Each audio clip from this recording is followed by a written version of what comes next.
ñun résistance la ñuy woote. Il faut ngeen xam ne Sénégal tollootul ci moment wu neexal moment wu discute déedéet dépassé nañu boobu étape. Macky Sall dafa am lu mu yaakaar ne loolu la ràññee ci sénégalais yi nee na sénégalais dafay coow rek waaye du def dara dafa defe ne daf ñu xam il pense qu'il nous connaît waaye li mu juum mooy Sénégal dafa am benn peeru sénégalais bu bees te lenn am na de waa APR xam nañ ko. dinaa leen dégluloo benn vidéo tout à l'heure benn audio bon avant ma yegg ci audio boobu je vais venir sur le cas Ousmane Sonko. Ministre de la justice dafa def benn tojange te ci la dëkk mi ngi nii affaire Sonko boo leen ko xoolee ministre de la justice dafa def tojange léegi tojange boobu dinaa leen ko liiral comme on vous le dit un crime n'est jamais parfait. dafa ne vraiment mu ne moom bi muy yëgal Macky Sall la nga xam ne mu ne l'affaire Ousmane Sonko a été dinaa leen liiral li nga xam ne moom mooy tuuti ci waxtaan bi ñu ne avec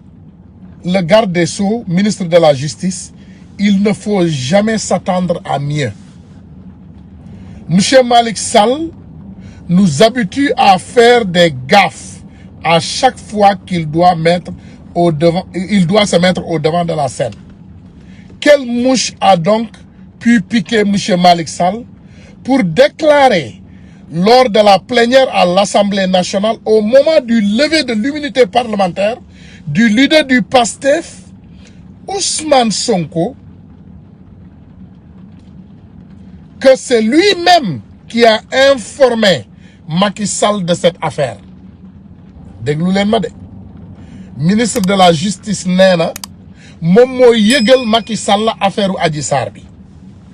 kañ la ko yëgal voilà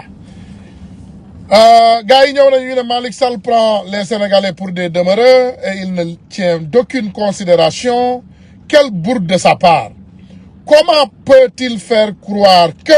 c'est lui qui a informé le chef de l'État Macky Sall de cette affaire en plein conseil des ministres maanaam ci plein conseil des ministres nee na moom ci la yëgal Macky Sall affaire u Adji Sarr bi maanaam dañoo nekk ci conseil des ministres moom mu jot xibaar bi mu yëgal ko Macky Sall. Attention, on parle de l'homme le plus informé du Sénégal ka nga xam ne moom moo gën a yeew moom moo gën a xam Sénégalais yëpp li xew ci biir Sénégal ka nga xam ne boo leen seetloo keroog kër Ousmane Sonko am na ñu fa jàpp muy ay alkaati ñu toog ci buntu kër gi yor ay appareil di déglu lay xew ci entourage bi monsieur Malick Sall nee na moom moo yëgal Macky Sall la nga xam ne moom moo xew voilà. En plein conseil des ministres déglu leen mu ne il s'agissait d'une plainte adressée contre Ousmane Sonko de viol répétitif et de menace de mort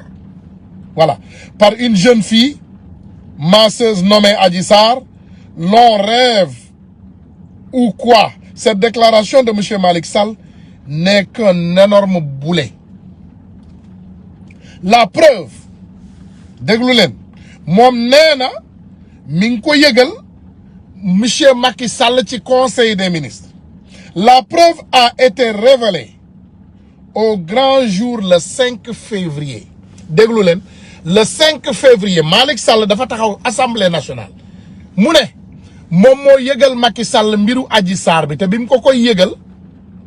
le 10 février la tombeel déglu leen mbir mi le 5 février la ko àdduna bi yëpp yëg man ma yëg yéen ñëpp ngeen yëg ñu bindu ko ci journaux Sénégal yëpp Macky Sall yëg ko. Malick Sall ba mu demee assemblée nationale di wax nee na moom moo ko yëgal président de la république mu ne te bi mu ko koy yëgal le 10 février la woon ci conseil des ministres déglu leen lii voilà. L'affaire Ousmane Sonko a été révélée un grand jour le 5 février et c'était un vendredi ajjuma la woon le 5 février et le conseil des ministres suivant était le mercredi 10 février et le lundi 8 février Dakar était à feu maanaam moom bi muy ne yëgal ca la ko yëgal Macky Sall booba fekk na dëkk bi takk ba pare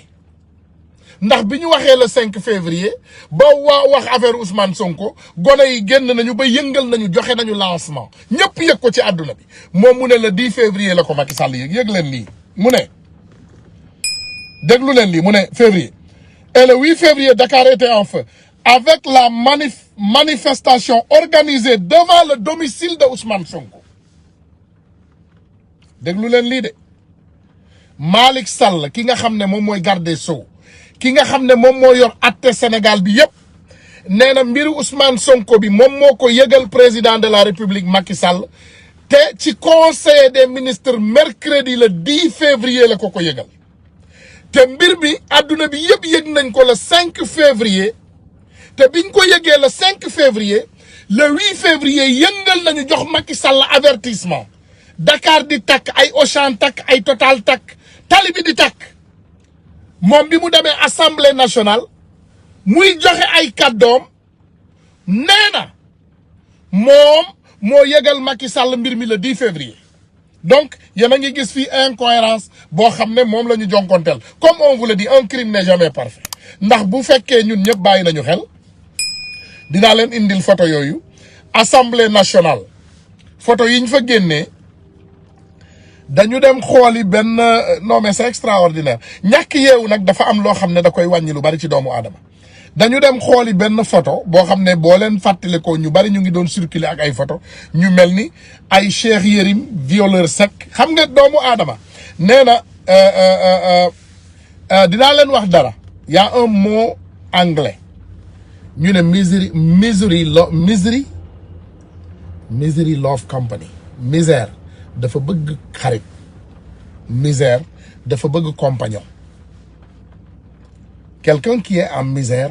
day bëgg keneen nekk en misère mooykatu yàlla day bëgg am yeneen mooykatu yàlla pour mu dëggal mooykatu yàllaam sàcc day bëgg yeneen sàcc pour mu dëgëral sàccam reykatu nit day bëgg yeneen reykatu nit pour mu mën a dëggal moom reykatu nitam mais li ci am solo la preuve l'affaire Ousmane Sonko a été révélée le 5 février et c'était un vendredi et le conseil des ministres suivant était le mercredi. Donc, et le lundi 8 février, Dakar était en feu avec la manifestation organisée devant le domicile de la tête de file du PASTEF, Ousmane Sonko. Donc, tout ceci s'est passé